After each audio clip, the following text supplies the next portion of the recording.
So excited to finally test this out from Jack and Creart Master. And yeah, very excited. This is the premium gift. Studio quality pencils.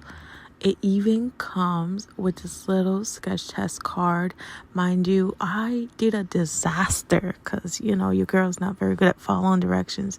But here's a little time lapse. I absolutely loved the soft pencils. For me, it's the soft pencils. And if y'all know, I'm a little bit iffy about pastels, but I just love these soft pastels. They don't make me freak out. My hands don't feel weird. And there's even a pencil version.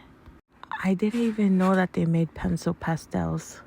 Anyway, here I am following one of the directions because they did do a DIY book that you can learn how to sketch.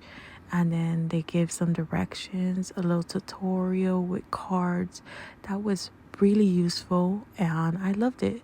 Can't wait to keep trying the other ones and keep learning how to sketch because y'all know I be admiring you pencil artists doing the works. Anyway, I'll keep elaborating on my experience with these tools as time goes by and I become more familiar. Stay tuned.